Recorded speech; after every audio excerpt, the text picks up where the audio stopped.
জীবনে বেঁচে থাকার জন্য কতটা লড়াই না লড়তে হয় সকলকে। খাদ্য, বস্ত্র, বাসস্থান থাকলেই তো শুধু বেঁচে থাকা যায় না। বেঁচে থাকার জন্য চাই মনের জোর। দু পা অকেজো, হাতের উপর ভর করে চলে তার যাতায়াত।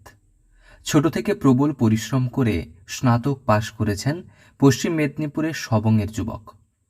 বেশ কয়েকবার পরীক্ষাও দিয়েছেন, তবে চাকরি জোটেনি। প্রতিবন্ধী ভাতা ছাড়া সরকারি কিংবা বেসরকারি তরফে তেমন কোনো সাহায্য সহযোগিতা পান না তিনি। বাধ্য হয়ে জীবন চালাতে মাদুর বোনেন প্রতিবন্ধী শিক্ষিত এই যুবক, আর সামান্য টিউশন করে চলে তার দিন যাপন। প্রতিদিনের তার এই লড়াই চোখে জল আনবে আপনার। ছোট থেকেই লড়াই করে বড় হয়ে ওঠা, করেছেন উচ্চশিক্ষা। দুবার চাকরির পরীক্ষায় পাশ করলেও মেলেনি চাকরি। কেলেঘাই নদীর পাড়ে সবংয়ের প্রত্যন্ত গ্রাম নওগাঁ। সেই গ্রামের যুবক গণেশচন্দ্র ঘাটা।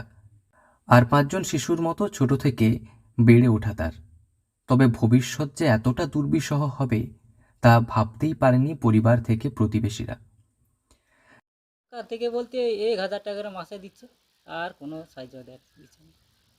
কি করেন এখন? এখন এই যে মান্দুর গুনা, আর সকাল টাইমটায় পাড়ায় টিউশনি করি 8 পর্যন্ত। পড়াশোনা কতদূর? BA pass. পরীক্ষা টরীক্ষায় বসেছেন? পরীক্ষায় এসেছি একবার, প্রাইমারি 2বার বসেছি। এখন 5 বছর বয়সে এক অজানা জ্বরে আক্রান্ত হয়ে তার 2 পা অকেজো হয়ে যায়। হাতের উপর ভর করে চলে তার এদিক ওদিক যাওয়া আসা, আর ভরসা একটা ট্রাইসাইকেল। সামান্য নিম্ন মধ্যবিত্ত পরিবার থেকে চিকিৎসা চালানো খুব একটা সহজ ছিল না। কিন্তু থেমে থাকেনি গণেশবাবু। প্রতিকূলতা, শারীরিক প্রতিবন্ধকতাকে নিত্যসঙ্গী করে জীবনযাপন করছেন তিনি।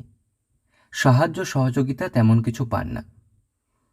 প্রতিবন্ধকতাকে জয় করে নিজের জীবন চালাতে এখন ভরসা মাদুর কাঠি দিয়ে মাদুর বোনা, আর সামান্য কটা টিউশন করে নিজের সারাদিনের রোজগার করা। না, তারা বলতেছেন বললে তো পাস করুক, তারপরে আমরা চিন্তা ভাবনা করব। আর কোনো বলেনি, এইটা বলে একটু সবসময়। বছর 38-এর গণেশবাবু বেশ কয়েক বছর আগে হারিয়েছেন বাবা মাকে। বেশ কয়েকবার পাশ করেও চাকরি মেলেনি।